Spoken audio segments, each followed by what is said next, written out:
Kalau pengen doamu terkabul, maka ketika berdoa kepada Allah Subhanahu wa ta'ala, jangan pernah di hatimu ada harapan kepada makhluk Allah apapun itu bentuknya. Tujukan seluruh harapanmu hanya kepada Allah, maka Allah akan mengabulkan doamu. Nah, ini kuncinya. Jadi kalau mau doa itu kabul, syaratnya satu, di hati nggak boleh ada harapan kepada selain Allah. Nah, lain dengan kita. Kita ini doa, Masya Allah minta kepada Allah, tapi itu hatinya masih banyak harapan. Ya insya Allah bulan depan gajian. Bulan depan gajian. Oh saya punya simpanan ini. Oh saya punya teman. Ada teman saya ini pengusaha. Oh saya punya kenalan di sana, orangnya baik.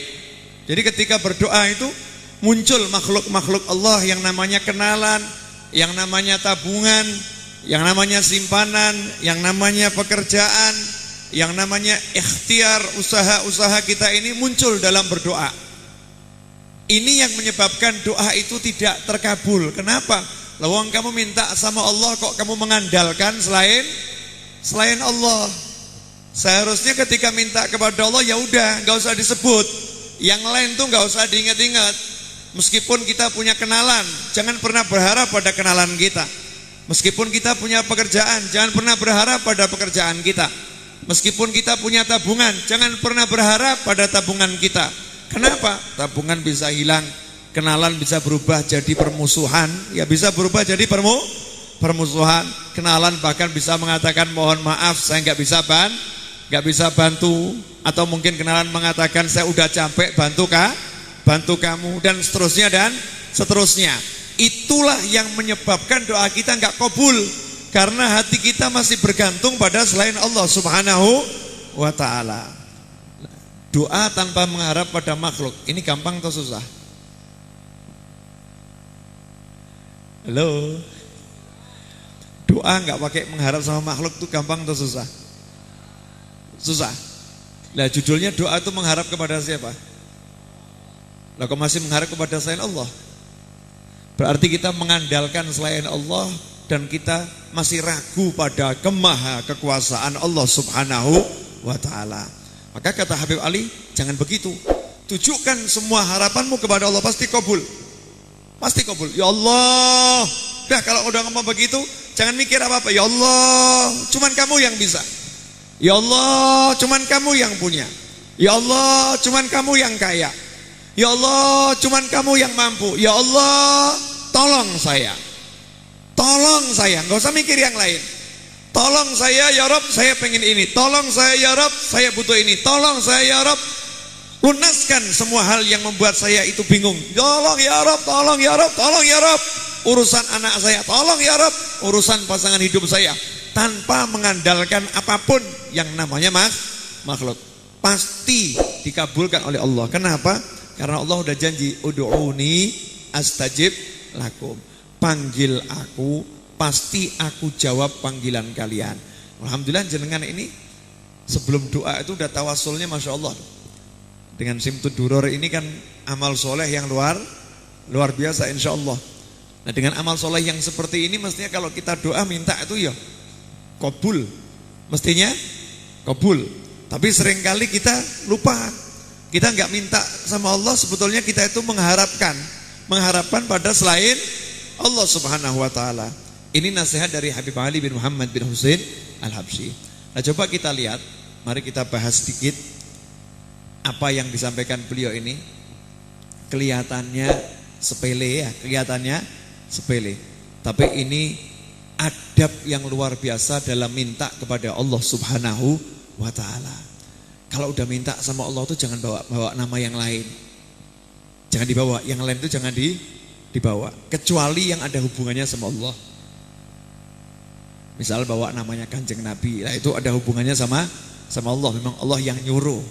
Memang Allah yang nyuruh. Yang itu boleh. Bahkan itu dianjurkan. Itu yang nama tawassul dengan baginda Muhammad SAW.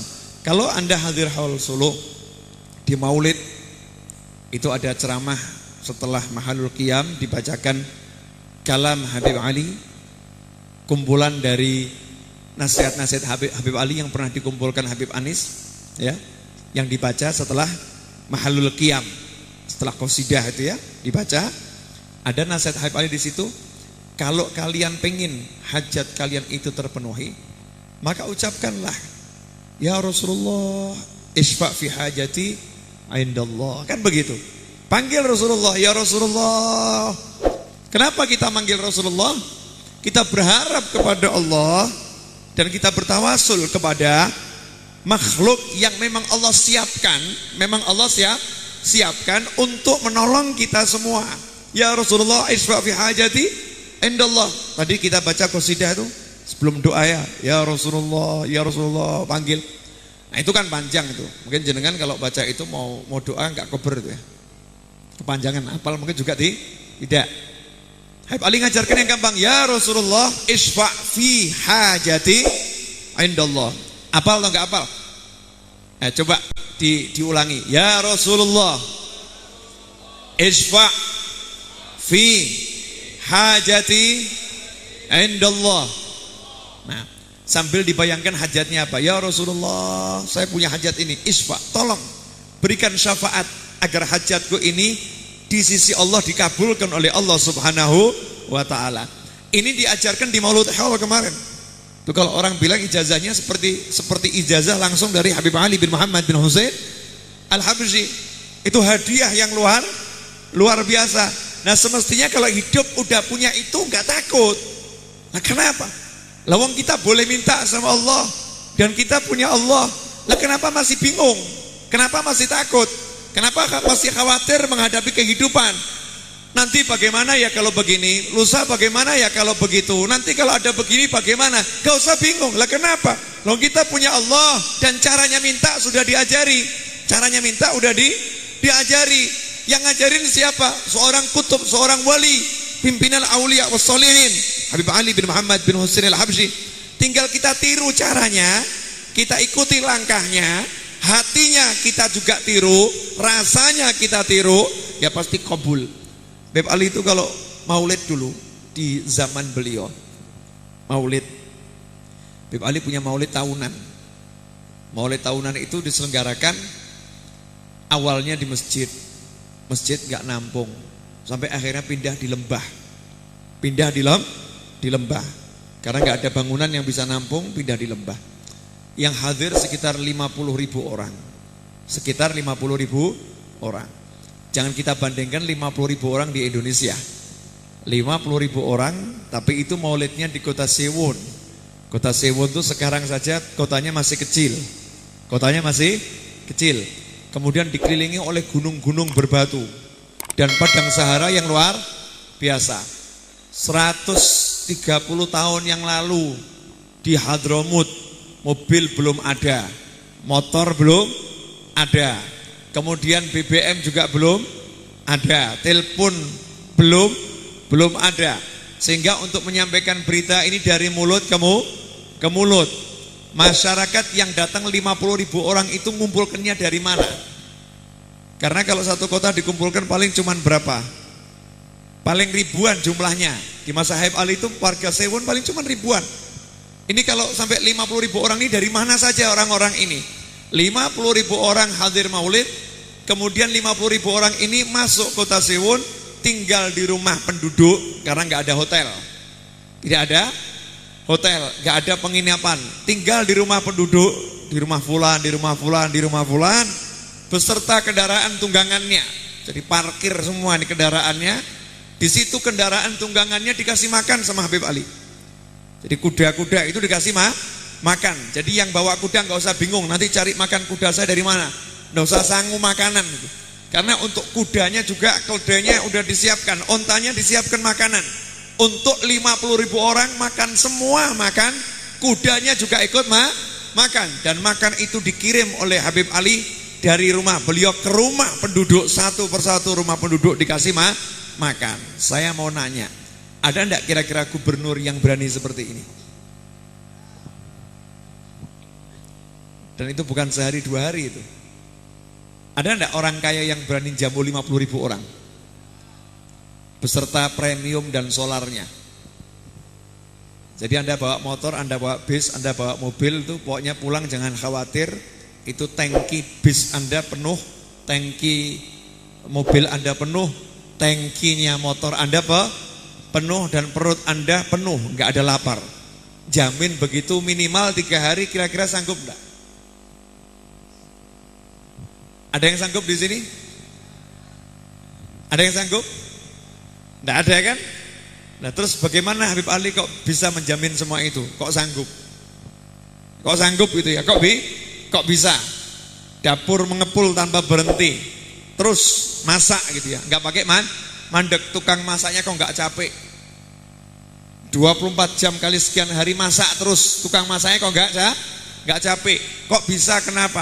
Ya karena tadi udah punya Allah dan bisa minta kepada Allah, tahu caranya minta kepada Allah. Ya tinggal ngomong, ya Allah tolong saya, ya Rasulullah isba' fi hajati indallah. Itu karena Allah tuh sangat sayang sama Habib Ali, sangat sayang ya. Karena apa-apa yang minta sama Allah, minta sama Allah, minta sama Allah.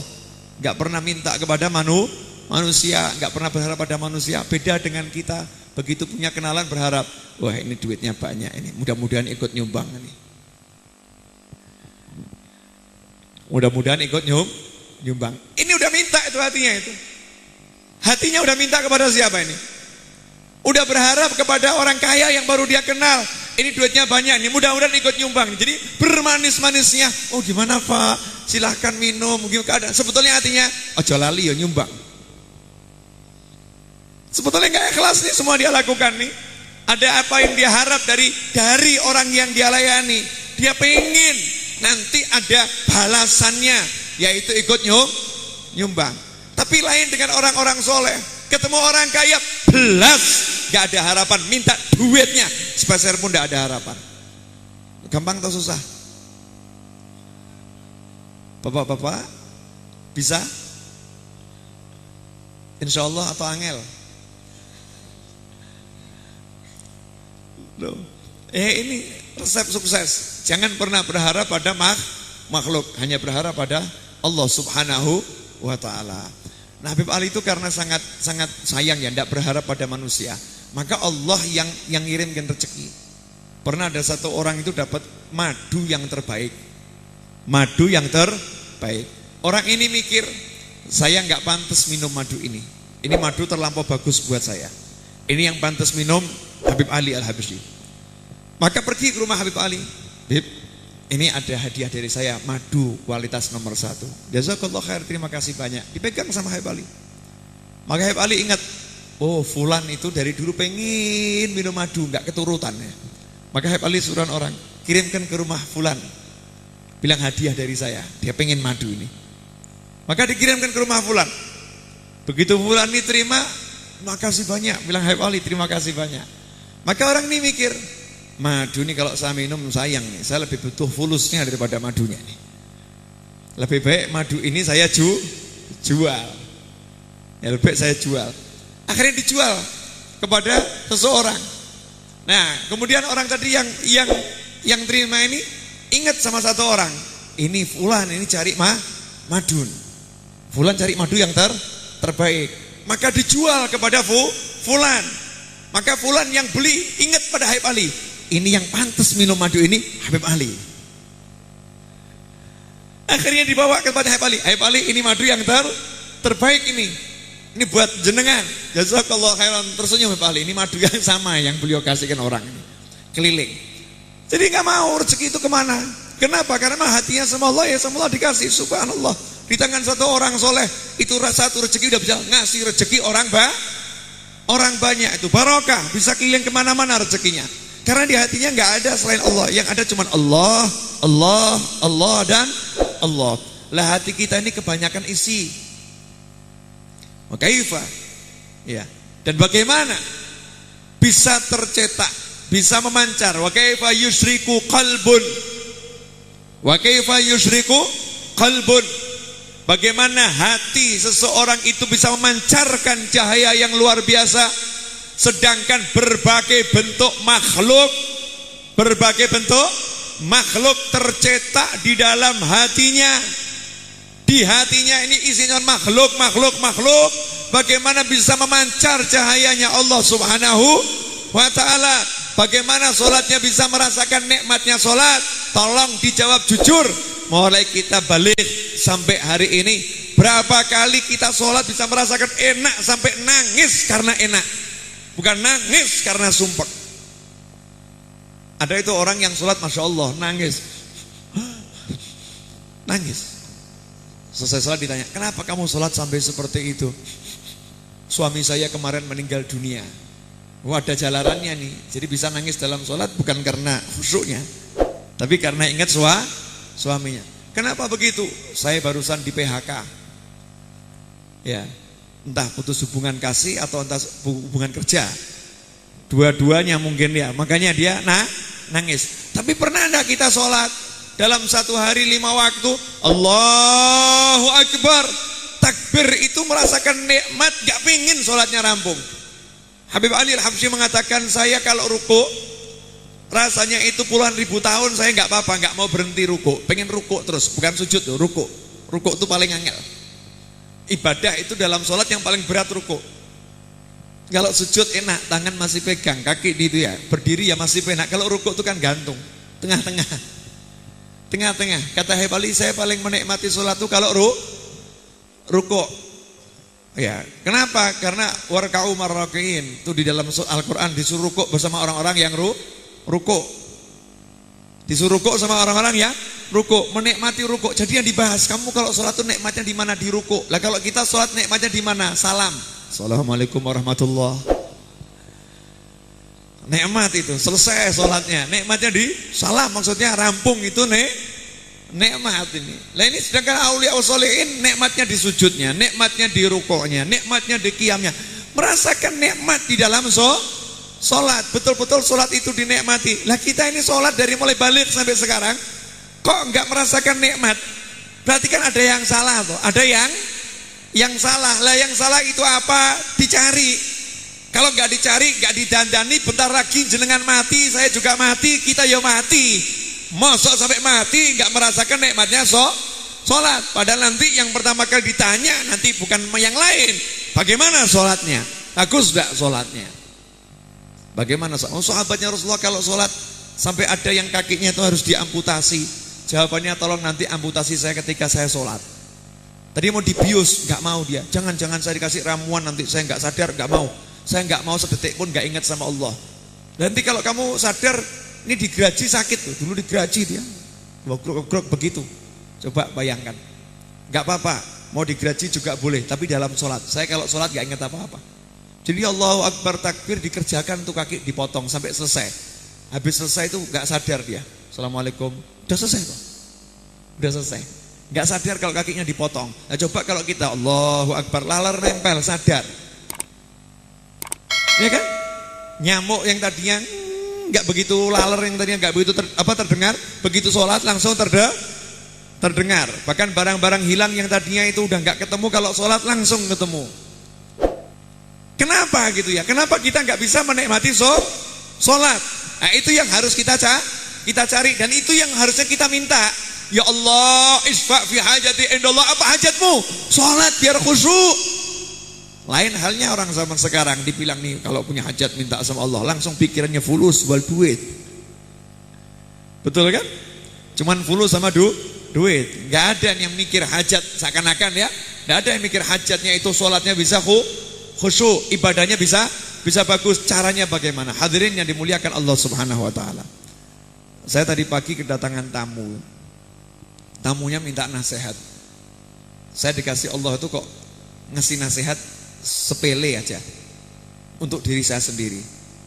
Sholat 5 waktu itu kalau kita mau menggunakannya dengan baik, gak mungkin ada orang yang hidup itu bingung. Gak mungkin ada orang hidup itu bingung. Coba kita sholat satu hari berapa waktu? 5 waktu ya. Perhatikan nih perjalanan waktunya. Subuh, zuhur, asar, maghrib, isya. Betul ya? Subuh sama maghrib itu awal waktu pagi dan awal waktu malam. Ya. Kemudian di tengah-tengahnya ada yang namanya zuhur. Nah, di antara zuhur sampai maghrib dibagi dua lagi, ada namanya asar. Nah, di antara subuh sampai zuhur itu kita juga dikasih namanya sholat sunnah duha. Di tengah-tengahnya dikasih sholat sunnah namanya duha. Seandainya kita amalkan saja yang wajib, gak pakai sunnah. Subuh kita sholat, terus kita hidup, ketemu manusia, kucing, kambing, makhluk Allah, macam-macam kan, ketemu. Kemudian sampai waktu zuhur, zuhur. Coba kalau kita zuhur, selesai sholat zuhur itu kemudian ingat-ingat, ya Allah, dari subuh sampai zuhur ini saya tadi maksiat seperti ini, tolong maafkan saya. Ya Allah, saya ada masalah seperti ini, tolong selesaikan ya Allah. Ya Allah, saya butuh ini loh, tolong beri saya ya Allah. Dari subuh sampai zuhur, ingat saja, nggak usah lama-lama, 2 menit cukup mengingat apa yang terjadi dari subuh sampai zuhur. Kemudian kalau punya dosa ya minta ampun, kalau punya hajat ya minta sama Allah, ada masalah yang ngomong sama Allah. Lanjutkan zuhur sampai asar. Asar ingat-ingat lagi apa yang terjadi zuhur sampai asar. Kemudian maghrib ingat-ingat yang terjadi dari mulai asar sampai maghrib. Isya ingat-ingat yang terjadi dari maghrib sampai isya. Subuh ingat yang terjadi dari mulai sebelum tidur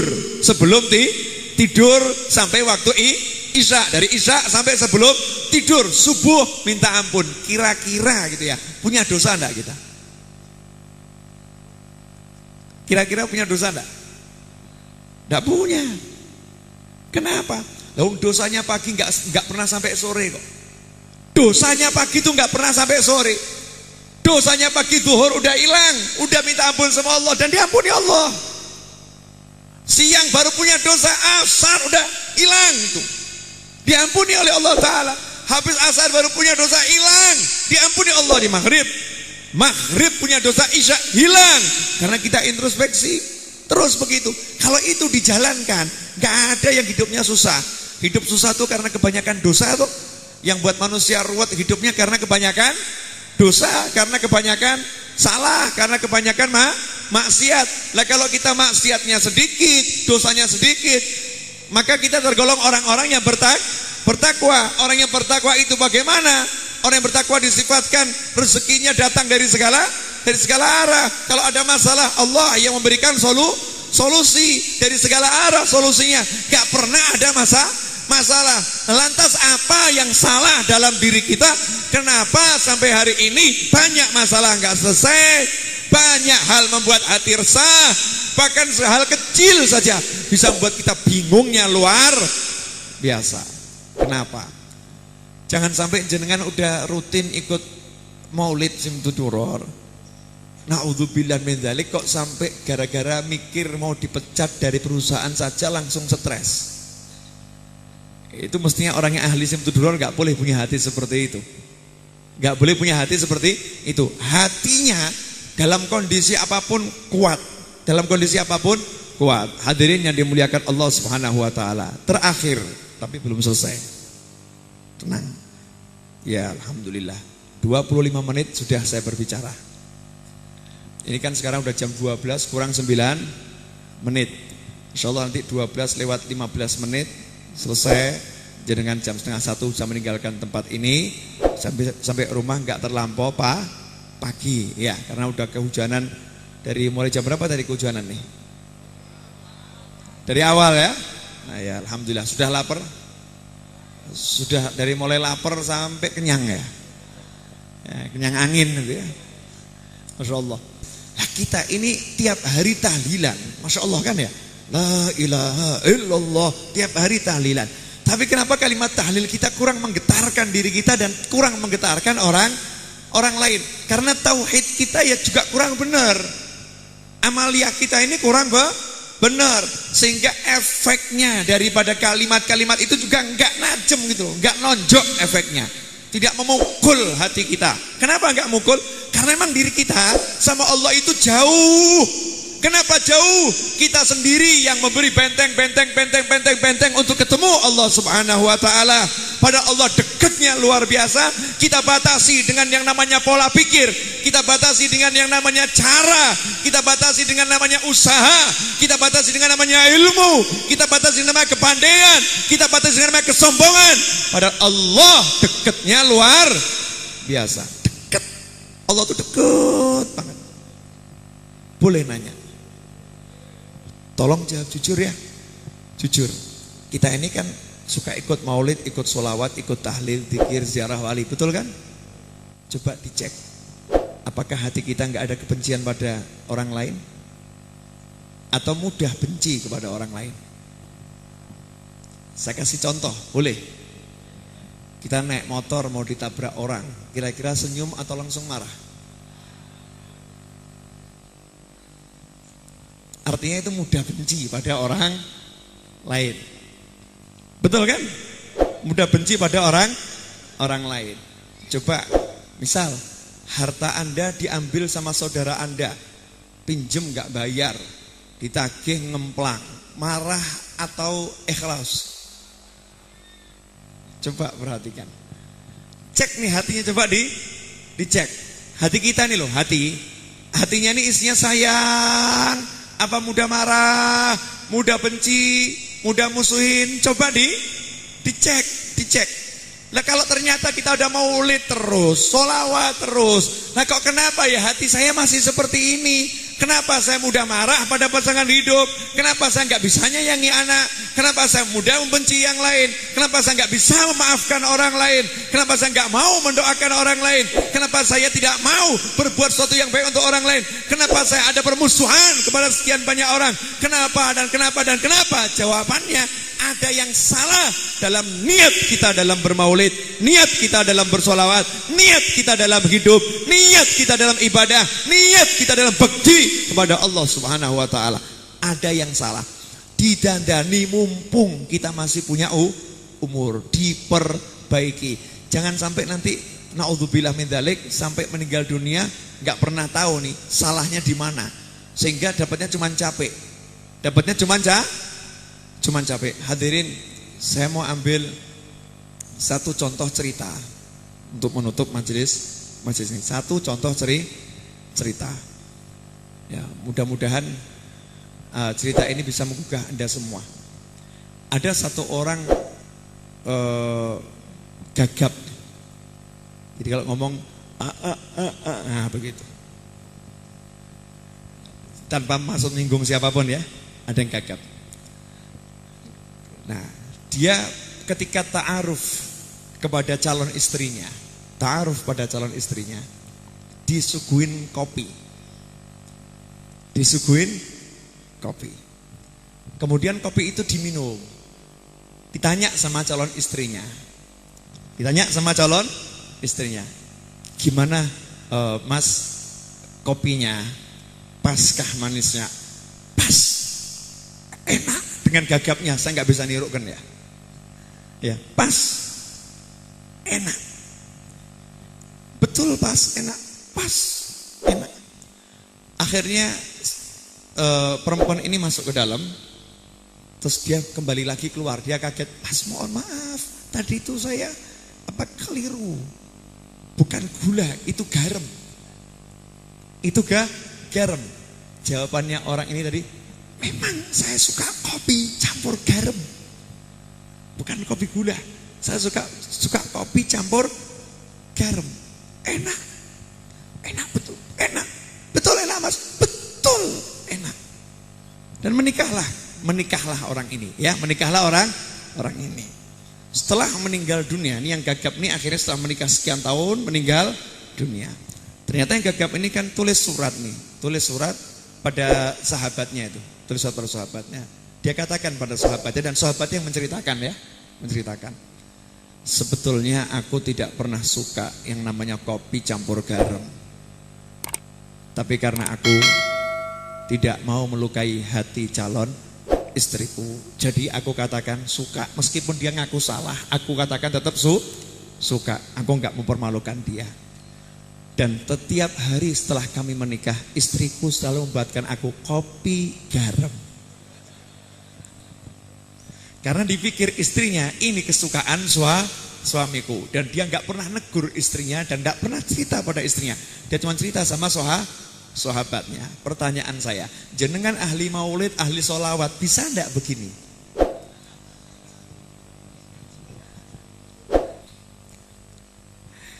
Ini loh, ini hati yang benar, ini benar. Makanya kadang kita heran, ahli sholawat, ahli maulid, ahli zikir, ahli ilm, lakin qulubuhum, tapi kenapa hatinya begitu penuh dengan kebencian, permusuhan, begitu penuh dengan rasa iri, dengki, sombong, hikit, ujub, riya, sum'ah. Ada apa dengan semua ini? Tapi orang yang gak ikut zikir, gak ikut maulid, gak ikut sholawat, gak ikut ta'allum wa ta'lim, gak kenal yang namanya ilmu, kenapa punya hati yang begitu bagus? Kenapa? Kan pertanyaan toh. Mestinya kita yang ahli zikir, ahli sholawat lebih bisa gitu sama istrinya, sama suaminya. Mestinya kan ya. Tapi tambah enggak. Kopi rasanya makan gak enak untalan gitu ya. Na'udzubillah min dzalik. Ya gak semuanya, tapi ya rata-rata. Kita ini kan rata-rata hati kita begini, jujur aja gitu kan ya. Hati kita ini rata-rata begini, kenapa gitu. Saya ngomong untuk diri saya sendiri ya, kenapa? Berarti ada yang salah. Ada yang salah dalam niat kita atau apa harus kita perbaiki. Harus kita perbaiki. Yo masalah ikut sholawat insya Allah dapat syafaat, insya Allah dapat syafaat. Kita enggak ngomong nanti, enggak. Tapi kita hidup kan harus merasakan nikmatnya hidup toh ya. Hidup harus merasakan nikmatnya hidup. Tidak mungkin bisa merasakan nikmatnya hidup kalau hatinya nggak bener. Karena hidup itu nikmatnya pakai hati. Kalau udah hatinya bener nanti hidupnya ya enak. Lihat ya sepuh itu loh. Hidupnya sederhana tapi kalau nikmatnya luar biasa karena hatinya juga enak, hatinya bener. Makanya kita tujukan niatkan hadir maulid gini dandani hati. Habib Ali bin Muhammad bin Sahabsi kalau Anda datang Rauhah Hall Solo, di Rauhah Hall itu dibacakan surat menyurat dan wasiat beliau. Di salah satu wasiat beliau ngomong nih loh, kamu nanti kalau ketemu sama dokter yang ahli, ini Habib Ali nih, yang wasiati seseorang, kamu kalau ketemu sama dokter yang ahli, artinya ulama yang ahli ilmu jiwa yang bisa dandani hati, tolong ya sebutkan penyakit saya sama dia, biar saya juga didandani. Habib Ali yang sudah yaqadhatan ra'a Rasul SAW, yang udah lihat Rasulullah yaqadhah secara langsung lihat Rasulullah, itu masih mendambakan ketemu guru-guru yang bisa dandani hati, meskipun hati beliau itu insya Allah gak ada kotornya sama sekali. Tiap malam doakan musuhnya kok, musuhnya yang menghina, mencaci, memaki musuh, tiap malam didoakan, ya Allah jadikan fulan itu selamat dunia, selamat akhirat, bahagia dia dunia, bahagia akhirat, disebutkan namanya itu. Sampai istrinya cemburu, kenapa ya orang yang mesti engkau doakan seperti itu, aku istrimu sendiri kok gak kamu sebut-sebut seperti itu. Maka dijawab loh, kalau kamu kan udah di hati sayang, gak usah disebut, langsung nyebut. Udah di hati, gak usah nyebut, langsung nyebut. Karena di hati itu lebih dulu daripada lisan. Itu musuhnya juga. Tapi masih cari dokter. Lah kalau kita kan enggak. Oh enggak, disebutkan di khutbah, orang-orang yang punya penyakit hati, duduk aku. Bukan saya. Orang-orang yang sombong langsung terbayang wajah fulan. Oh fulan, itu fulan. Fulan. Orang-orang yang itu dia suka riya, ujub, sum'ah. Oh dia, bukan saya. Itu wajahnya itu memang suka pamer itu. Caper tuh cari perhatian tuh. Fulan. Orang-orang yang bakhil, orang-orang yang kikir. Oh dia. Pelitnya luar biasa. Itu dia itu. Enggak pernah nuduh dirinya sendiri. Padahal bapak-bapak tiap Jumatan itu ada kotak amal muter tuh di masjid-masjid. Betul. Tapi yang dibawa 2.000, 5.000, 10.000, kapan bawanya 100.000? Kapan itu? Saya niat mau Jumat bawa 50.000. Tuh. Oh tinggal disiapkan seminggu bisa toh? Iya, tapi nyatanya nggak mikir begitu. Ya, kalau dibuka dompet ada uang 50.000, 100.000 sama 5.000. Kotak amal jalan, jujur, mana yang lebih ringan untuk dikeluarkan? 5.000. Berarti siapa yang pelit ini? Ya kita, bukan orang lain. Nah kita enggak kebiasaan kalau ada penyakit hati yang kita tuduh itu orang lain, kita bersih. membersihkan diri sendiri, mengotorkan orang lain. Makanya orang lain jadi bersih, kitanya kotor terus. Ya, nggak ada hasilnya nanti. Terus ikut majelis, maulid, sholawat, hasilnya itu nggak ada. Qalilul jadwa, sedikit hasilnya buat dia. Hasilnya sedikit. Lo masalah diampuni. Tapi kita ini butuh hati yang bersih, hati yang bersih. Sampai di masa Habib Ali hidup di kota Sewun. Satu kota itu tidak ada yang bermusuhan. Satu kota. Tapi coba di kota Malang, di kota Surabaya, di kota Solo, di kota Semarang, di Jakarta, di Bandung, maulid begitu banyak. Satu kota yang bermusuhan banyak atau dikit? Enggak ada maulid aja ya musuhan. Ada maulid ya tetap musuhan. Kadang gara-gara maulid jadi ahsan enggak ada maulid. Kalau gara-gara buat maulid, akhirnya maulid satu dengan maulid yang lain bermusuhan. Karena naudzubillah min dzalik. Gak ada majelis, gak musuhan. Gara-gara ada majelis jadi musuhan. Naudzubillah min dzalik. Habib Ali Al-Habsyi, keberadaan beliau membuat satu kota itu gak ada yang musuhan. Satu dengan yang lain seperti dulur, seperti saudara. Ikhwanan ala sururim mutaqabilin.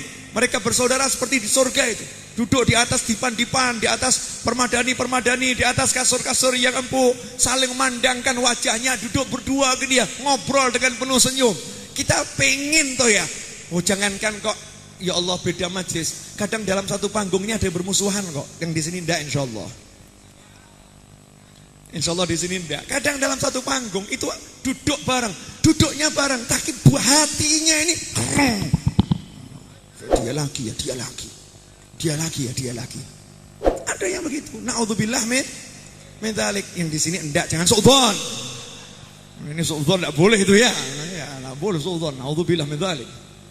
Jadi saya cuma mengutip ucapan para ulama. Itu para habaib ngomong gitu di satu majelis.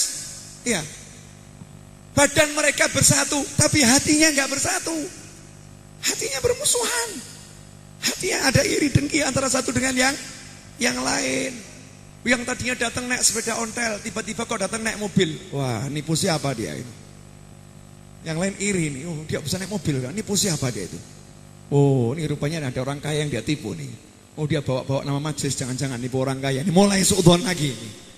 Suudzon pada orang lain. Naudzubillah min dzalik. Gak ada hasilnya nanti kalau kita hadir di majelis. Sifatnya begitu, mata lihat orang lain, hati lihat orang lain, tidak introspeksi pada diri sendiri. Allah kasih sholat 5 waktu, gunakan introspeksi.